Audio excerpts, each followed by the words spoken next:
السلام علیکم۔ آج 7 اکتوبر اور جمعۃ المبارک کا دن ہے۔ آپ دیکھ رہے ہیں اخبار 313۔ ایک شخص نے جوازات سے دریافت کیا ہے کہ عمرہ ویزے کے خلاف ورزی پر 6 برس قبل ڈیپورٹ ہو گیا تھا۔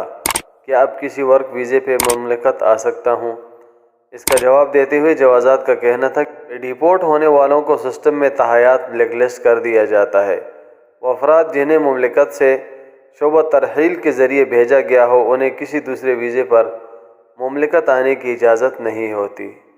عرب ممالک اور پھر خصوصاً سعودی عرب کا صحرا اتنا بڑا ہے کہ کبھی آپ کو اتفاق ہوا ہو آپ جہاز میں بیٹھے ہو پاکستان جانے کے لیے اور سائیڈ سیٹ سے آپ دیکھ رہے ہو تو نیچے صحرا ہی صحرا اور صحرا ہی اتنے بڑے بڑے تودے پہاڑ نظر آتے ہیں کہ خوف آتا ہے۔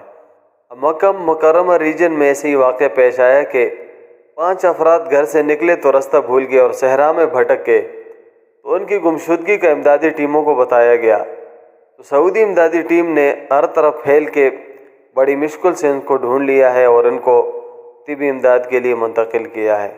لہٰذا ایسے افراد جو صحرائی علاقوں میں جن کا کام ہو یا رہائشیں ہوں تو ان کو بڑی احتیاط کی ضرورت ہے۔ ڈرائیور حضرات کے لیے خبر ہے کہ سعودی عرب میں محکمہ ٹریفک نے تمام ڈرائیورز کو بلا وجہ ہارن بجانے سے منع کرتے ہوئے کہا ہے کہ ایسا ٹریفک قوانین کی خلاف ورزی ہے اور اس پہ جرمانہ ہوگا۔ مملکت میں جب سے عورتوں کو ڈرائیونگ کی اجازت ملی ہے تو عجیب عجیب انوکھے واقعات ہوتے ہیں۔ اب جدہ میں شاہراہ سے اچھل کر ایک گھر کی چھت پر چڑھ جانے والی تیز رفتار کار کی ویڈیو سوشل میڈیا پہ وائرل ہے۔ اب لوگ حیران پریشان ہیں اور دیکھنے آتے ہیں کہ آخر یہ گاڑی اتنی اونچے چھت پہ چڑھی کیسے ہے۔ تو اس حادثے کے بارے میں ٹریفک پولیس کا کہنا تھا کہ تیز رفتار کار ڈرائیور کے قابو سے باہر ہو کر مٹی کے تودے پہ چڑھ گئی تھی جہاں سے وہ سامنے مکان کے چھت پہ جا کر رک گئی، لیکن اس میں کسی قسم کا جانی نقصان نہیں ہوا اور ڈرائیور معمولی طور پہ زخمی ہے۔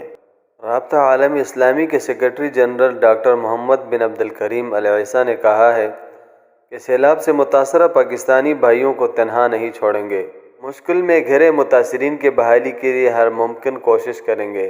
انہوں نے پاکستان کے دورے کے موقع پر تنظیم کی جانب سے سیلاب متاثرین کے لیے ہنگامی ریلیف آپریشن کا افتتاح کیا۔